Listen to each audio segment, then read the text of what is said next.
मां प्रसुप्तां सञ्जीवयत्यखिलशक्तिधरस्वधाम्ना अन्याश्च हस्तचरणश्रवणत्वगादीन् प्राणान्नमो भगवते पुरुषाय तुभ्यं। ओं नमो वेंकटेशाय।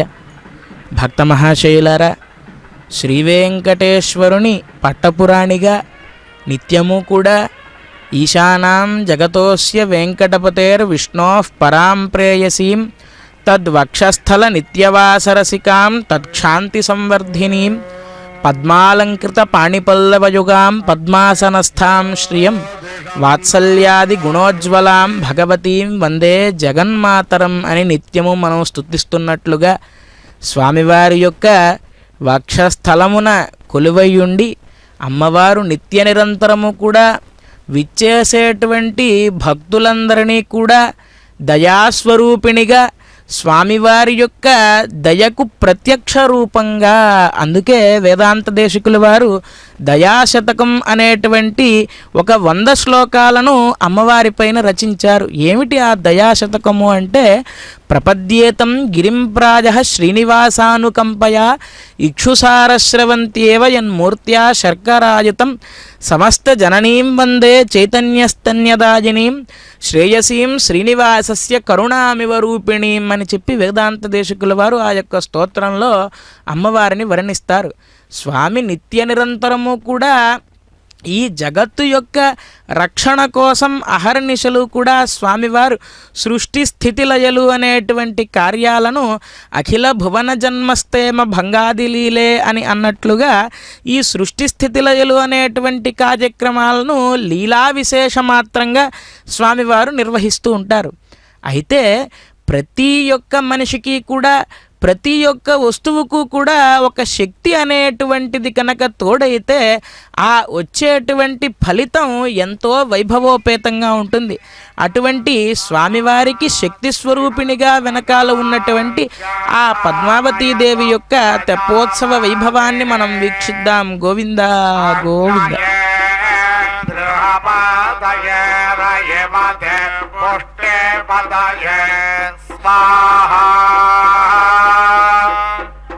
आग्नये नादायान्नापदये स्वाहा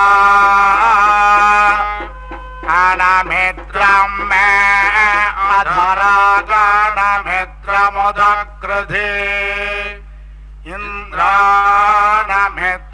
पश्चान्मे नमित्रं पुरस्कृधे इंद्र पश्चादिंद्र पुरस्तादिंद्रो अस्माउ अभिपादो विश्वदाः इंद्रो जिघाग्रसतां मनाग्रसे विशोचेनां प्यस्यदात् समेदासि समे दोमे अग्ने दीदिहि समे द्वादे अग्ने दीत्यासम् उपप्रयन्तो अध्वरं मन्त्रं मोचमाग्नये आरे अस्मे च शन्वते अग्निर्मोदादिवत्कपत्पदे पृथिव्या अयम् अपाग्यरदाग्यसि जन्वते उभावामिन्द्राग्ने आहुवत्या उभाराद सस्सहमादयध्यै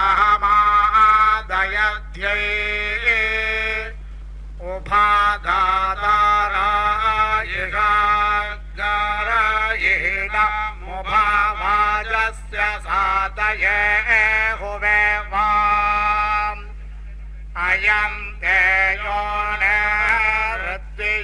यतो यातो नरो दधाः तञ्जानन्नग्नारोहाधानो वर्धयानयेम् अहमिह प्राथमोधाः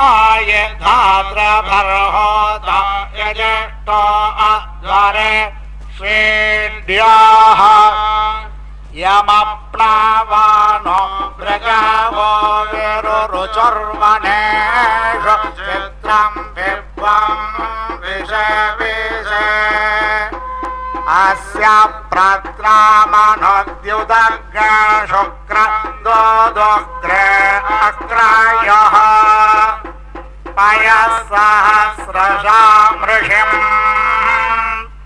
तानोपाग्नेसि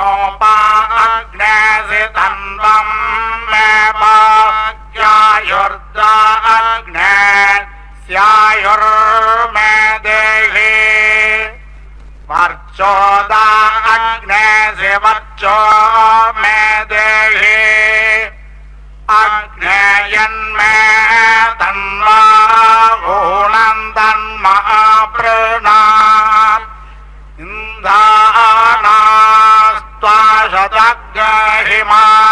इंधानास्त्वाशतग्रहिमाद्युमन्तग्र समे धीमहि वयस्वन्दो वयस्कृतग्र सहस्वन्द सहस्कृतम् अग्नेदपद्रसम्भानमदब्दासो अदाभ्यम् चित्रावसो स्वस्ति ते पारमाशिया सन्दमग्ने सूर्यस्य वर्चसा गता समृषेणाग्रस्तु तेन सम्प्रियेण धाम्ना सह ममायुष संवर्चसा सम्प्रजय सग्राय स्पोषेणग्मिषीया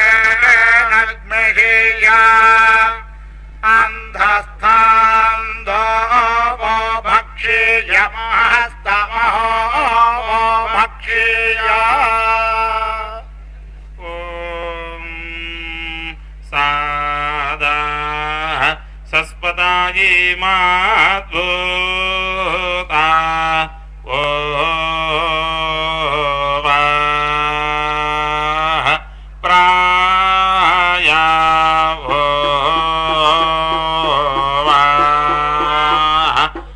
इंद्रा स्याखमा या सानिमे धामया शेषा श्रायन्ते वसो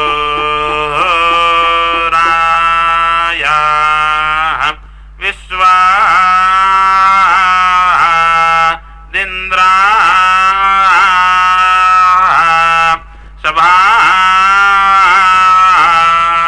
शभाक्षता वासो निजा तो जनिमा नियोजा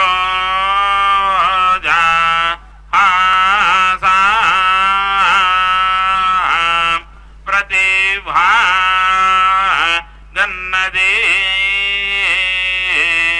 धीमः प्राति भागान्नाध ह्यो धीमः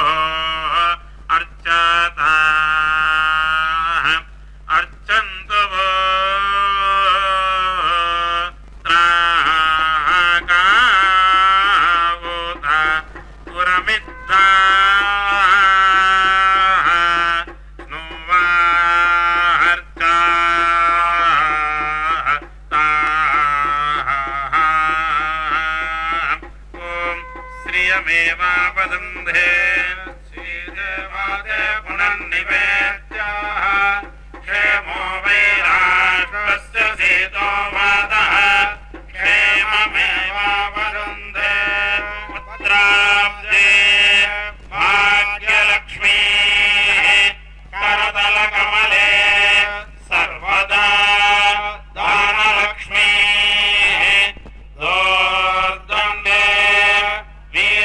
लक्ष्मीः हृदयसरसिजे बोधकारुण्यलक्ष्मीः खड्गाग्रे शौर्यलक्ष्मीः निखिलगुणगणाडम्बरे कीर्तिलक्ष्मीः सर्वाङ्गे सौम्यलक्ष्मीः कलितविजयता सर्वसाम्राज्यलक्ष्मीः शीतानां जगदोऽस्य वेङ्कटपतेर्विष्णोः परां प्रेयसीं तद्वक्षस्थलनित्यवासरधिका कक्षान्तिसंवर्धिनीं पद्मालङ्कृतपाणिपल्लवयुगा पद्मासनस्ताक्षयं वात्सल्यादिगुणोज्ज्वला भगवतीं वन्दे जगन्मातरम् श्रीवैकुण्ठविरक्ताय स्वामि पुष्करणीतटे रमया रममानाय वेङ्कटेशाय मङ्गलम्।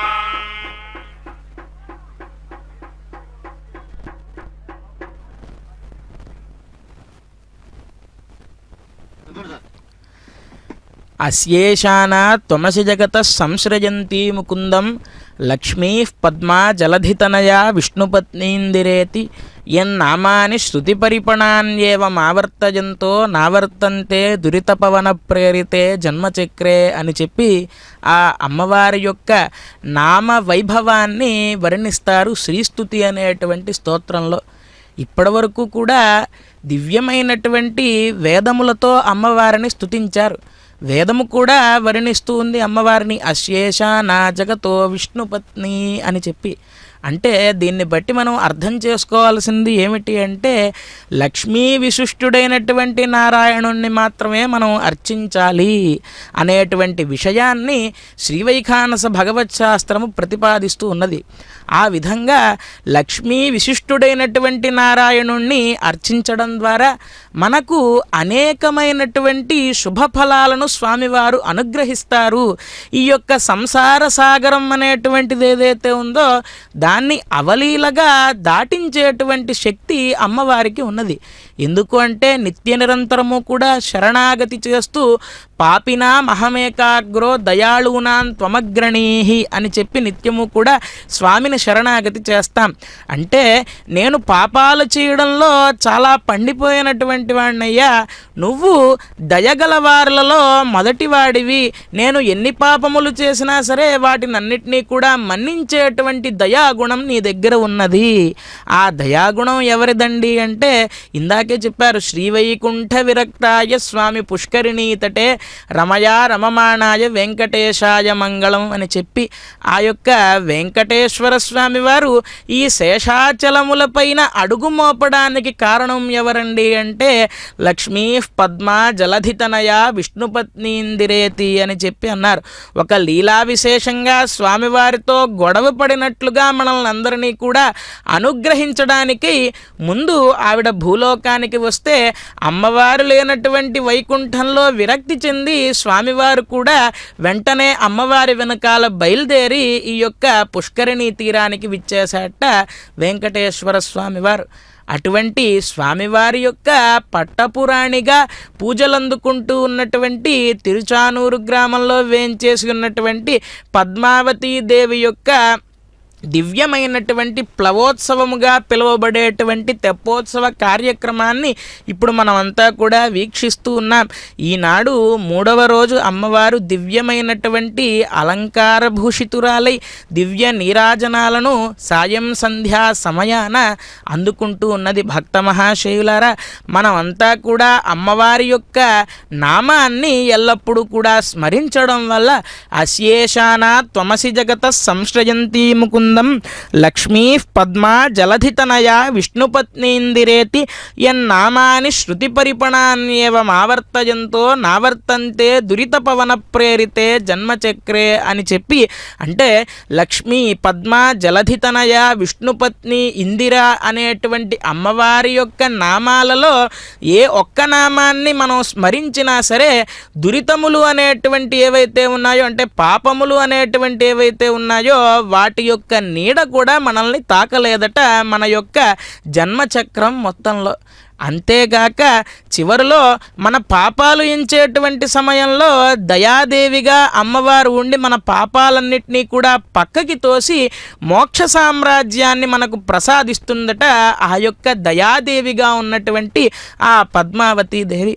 అటువంటి అమ్మవారిని మనం సేవించుకోవడం వల్ల నిత్య నిరంతరము ఐహికాముష్మికములైనటువంటి ఫలములను, అంటే ఐహికంగా మనం ఏవైతే అనుభవించాలో, అంటే వక్త్రాబ్జే భాగ్యలక్ష్మి కరతల కమలే సర్వదా దానలక్ష్మి అని చెప్పి ఏదైతే ఇందాక అమ్మవారిని వర్ణించారో, మనం చేసేటువంటి ప్రతి పనిలోనూ కూడా అమ్మవారి మనకు తోడై ఉండాలి అని చెప్పి నమస్కరిస్తూ ఆ అమ్మవారిని దర్శిద్దాం. గోవింద గోవింద.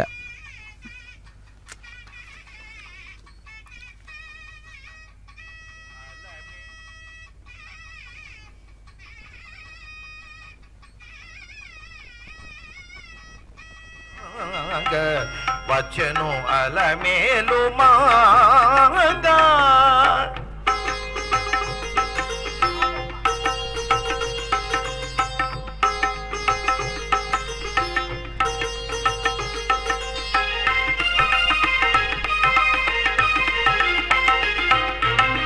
పలుకుల తేనియలు పలుకుల తేనియలుకా చెంత చిలుకలు కలకల పలుకా పలుకుల తేనియలుకా చెంత చిలుకలు కలకల పలుకా రవళ గిలుకు పాపలు ముద్దు కొలుక మేటి కలికి చూపుల మొనలు కలుకని చిలుక వచ్చెను అలమేలు మంగా రవళ గిలుకు పాపలు ముద్దు కొలుక మేటి కలికి చూపుల మొనలు కలుకని చిలుక వచ్చెను అలమేలు మంగా ఈ పచ్చల కడియాల పడతి చలంగ వచ్చెను అలమేలు మాగా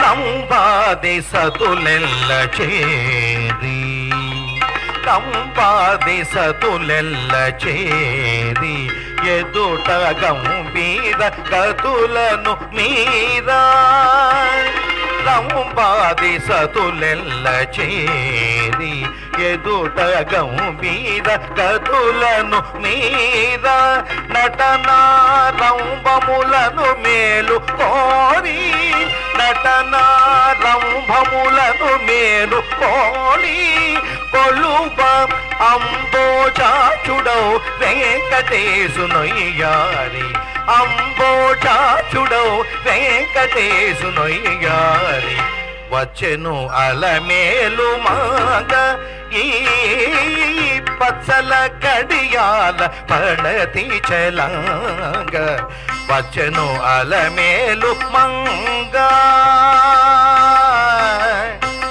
అలమేలు మంగా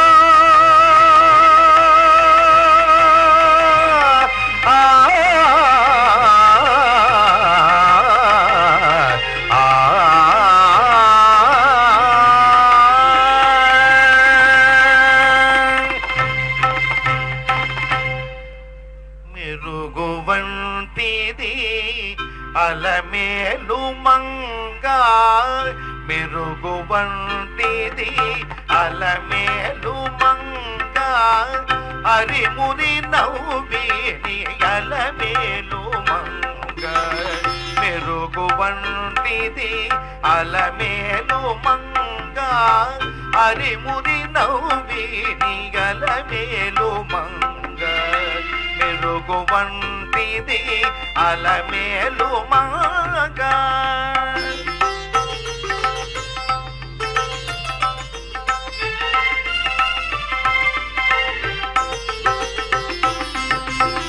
పలచని ఎలుగుల పాడి నీ మీది పాట మెలుపు కోరిమి అలమేలు మంగ పలుచని ఎలుగున పాడి నీ మీది పాట మెలుపుకోరేమి అలమేలు మంగ చెలులతో నీ సుత్తి చెప్పి చెప్పి కరగిని చెలులతో నీ సుత్తి చెప్పి చెప్పి కరగిని అలయుచు సొలయుచు అలమేలు మంగ చెలులతో నీ సుత్తి చెప్పి చెప్పి కడగిని అలయుచు సొలయుచు అలమేలు మంగ పెరుగు వంటిది అలమేలు మంగ హరిమురి నవ్విని అలమేలు మంగ పెరుగు వంటిది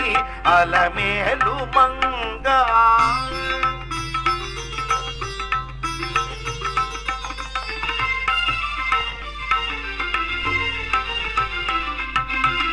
పేరుగుని పిలిచేని ప్రియములు చెప్పి చెప్పి మేరనేర నిన్ను అలమేలు మంగ పేరుగుని పిలిచేని ప్రియములు చెప్పి చెప్పి మేర నిన్ను అలమేలు మంగ ఏ రీతి శ్రీ వెంకటేశ నిన్ను కూడా నేడు ఏ రీతి శ్రీ వెంకటేశ నిన్ను కూడా నేడు హరి తెరి నన్ని తాను అలమేలు మంగ ఈ రీతి శ్రీ వెంకటేశ నిన్ను కూడా నేడు హరి తెరి నన్ని తాను అలమేలు మంగ మెరుగు వంటిది అలమేలు మంగ హరిమురి నవ్విని అలమేలు మంగ మెరుగు వంటిది అలమేలు మంగ ఆ ఆ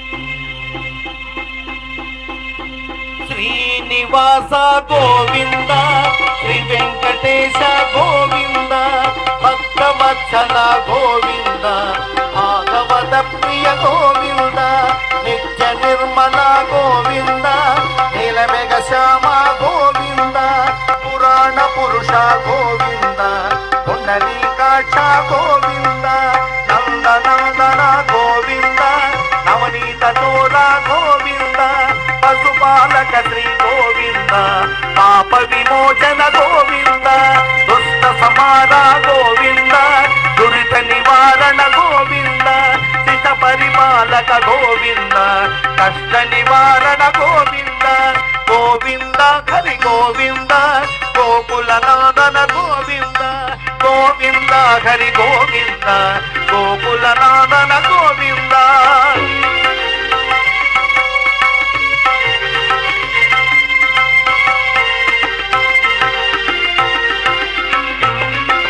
బ్రహ్మాండ రూప గోవింద భక్త రక్షక గోవింద నిత్య కళ్యాణ గోవింద నీరజనాభ గోవింద అతి రామ ప్రియ గోవింద హరి సర్వోత్తమ గోవింద జనార్దనమూర్తి గోవింద జగసాక్షి రూప గోవింద అభిషేక ప్రియ గోవింద ఆపన్ నివారణ గోవింద రత్న కిరీట గోవింద రామానుజనుత గోవింద గోవింద హరి గోవింద గోకుల నందన గోవింద గోవింద హరి గోవింద హరి గోవింద గోకుల నందన గోవింద గోవింద హరి గోవింద గోకుల నందన గోవింద గోకుల నందన గోవింద గోకుల నందన గోవింద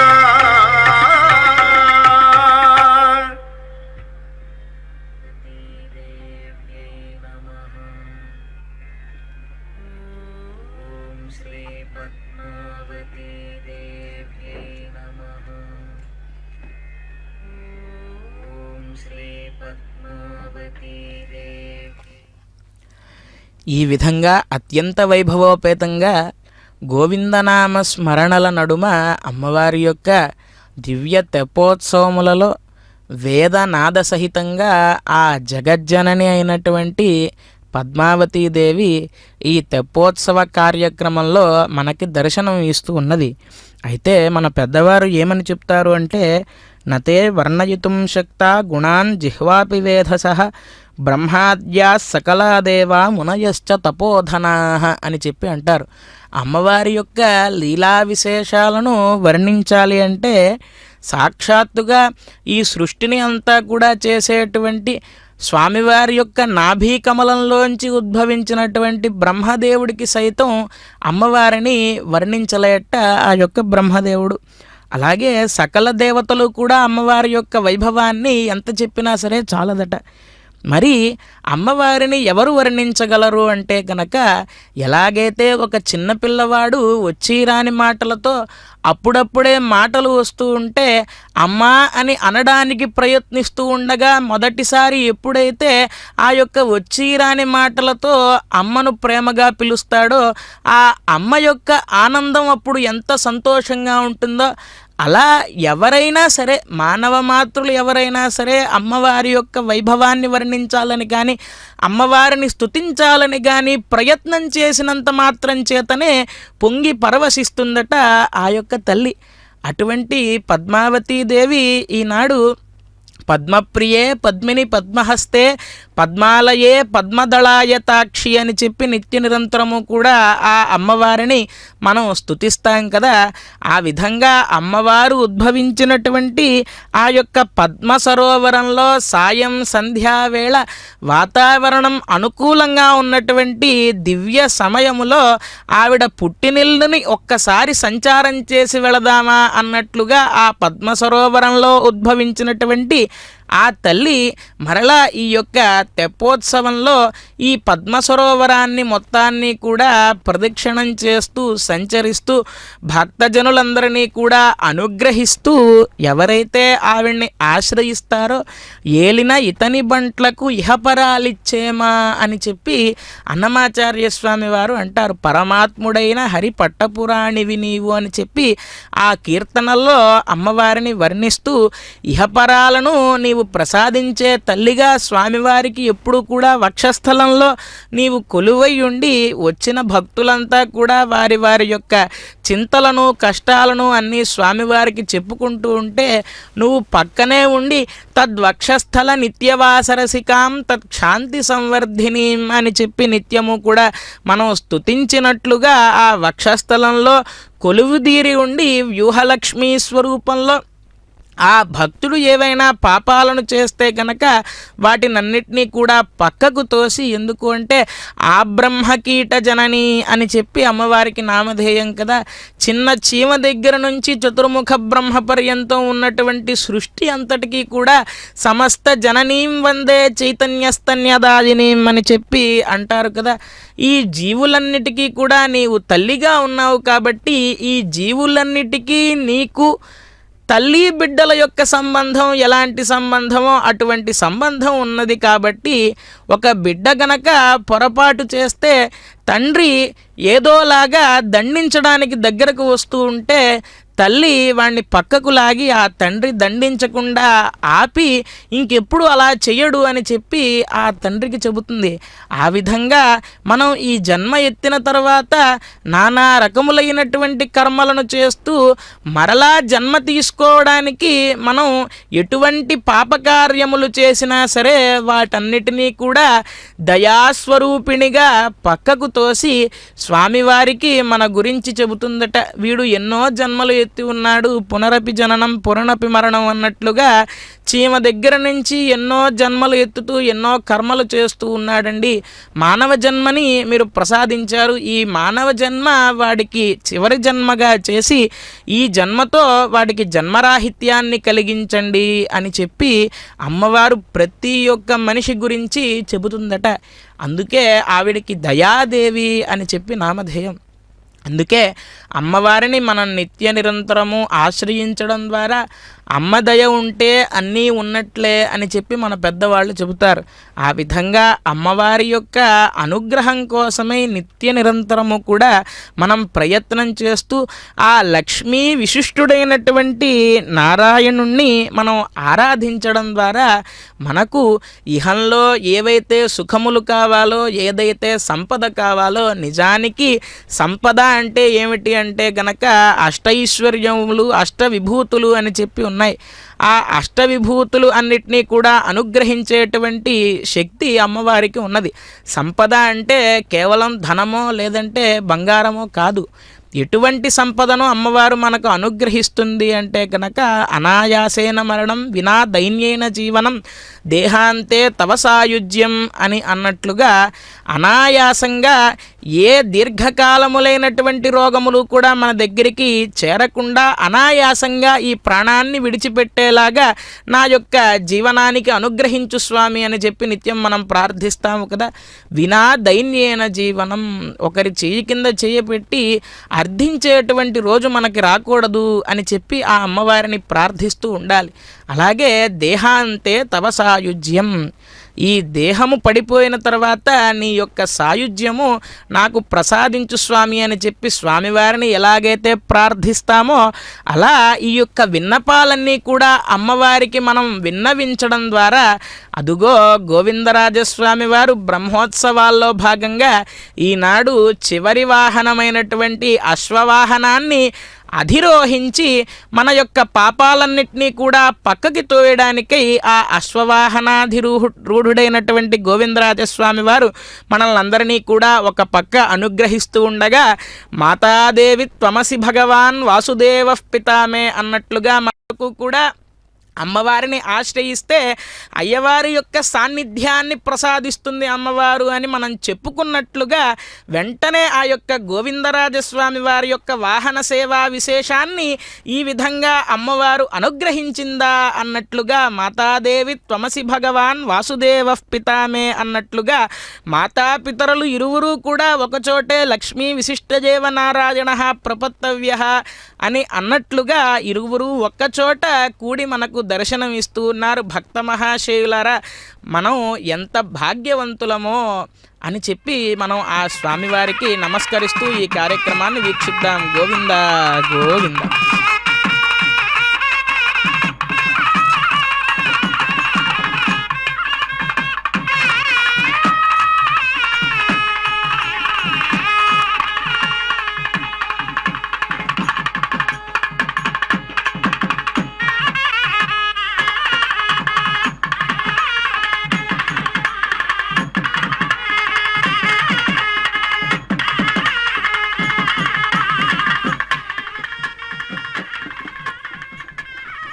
ఆధ్యాత్మిక రాజధానిగా విరాజమానం అవుతూ ఉన్నటువంటి తిరుపతి నగరమున దివ్యక్షేత్రముగా విరాజమానం అవుతూ ఉన్నటువంటి గోవిందరాజస్వామి వారి యొక్క దేవాలయంలో ధ్వజారోహణ ప్రభృతి దివ్య బ్రహ్మోత్సవాలను మనం వీక్షిస్తూ ఉన్నాం.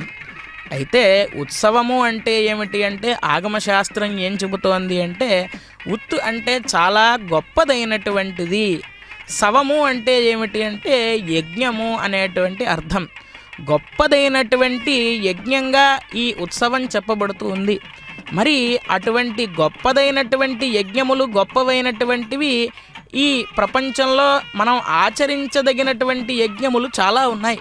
పౌండరీక యాగము, అశ్వమేధ యాగము ఇత్యాది యజ్ఞములన్నీ కూడా మనం అనుష్ఠించాల్సినటువంటివి చాలా ఉన్నాయి. అయితే నాస్తి యజ్ఞ సమోరిపుహు అని చెప్పి వాక్యం ఉన్నది. ఆ వాక్యం యొక్క అర్థం ఏమిటి అంటే కనుక మనకు అత్యంత గొప్పదైనటువంటి శత్రువు ఏది అంటే యజ్ఞమేట. ఎందుకు అంటే యజ్ఞంలో మనం సక్రమంగా ఆ కార్యక్రమాన్ని నిర్వర్తిస్తే ఎంత గొప్ప ఫలితం అయితే వస్తుందో దాన్ని సరిగ్గా నిర్వహించకపోతే అంత దుష్ఫలితం కూడా మనం చూడవలసి వస్తుంది.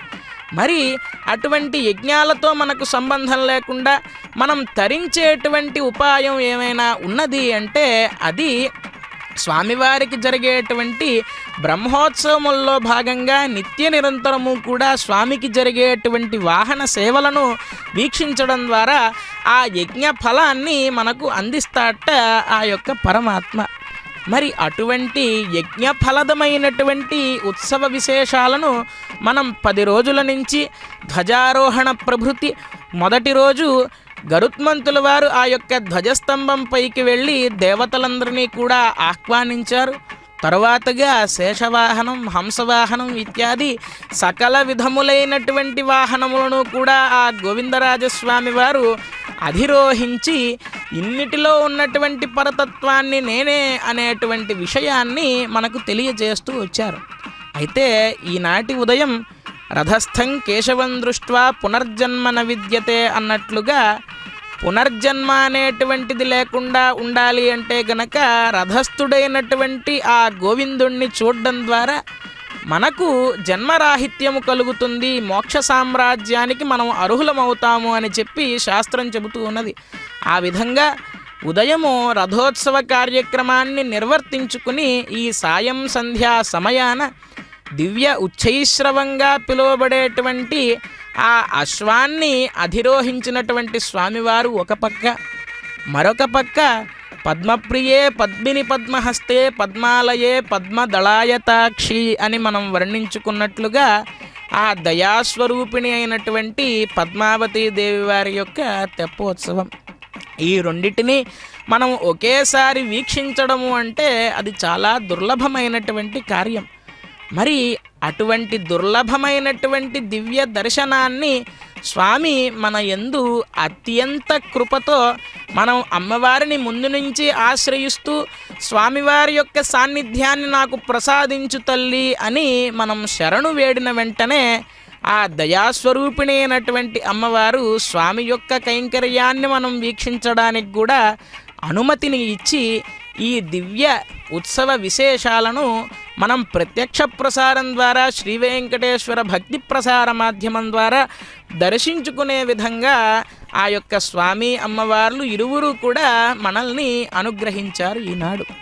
కావున భక్త మహాశైలారా, మనము శరణాగతి అనేటువంటి దివ్యమైనటువంటి భావనను స్వామివారి యందు ప్రదర్శిస్తే గనక ఆయన ఇవ్వలేనటువంటిది ఏది కూడా ఈ ప్రపంచంలో లేదు. ఎందుకు అంటే స్వామి అమ్మవార్లు ఇరువురు కూడా అమ్మవారు సాక్షాత్తుగా ప్రకృతి స్వరూపిణి. అందుకే లక్ష్మీ అష్టోత్తర శతనామ స్తోత్రంలో కూడా మొదటి నామం ఏమిటి అంటే కనుక ఓం ప్రకృత్యై నమః అనేటువంటి నామం. అటువంటి ప్రకృతి స్వరూపిణి అయినటువంటి అమ్మవారిని, పురుషుడైనటువంటి ఆ పరమాత్మను మనం నమస్కరిస్తూ ఈ యొక్క ఉత్సవ విశేషాన్ని దర్శిద్దాం. గోవింద గోవింద.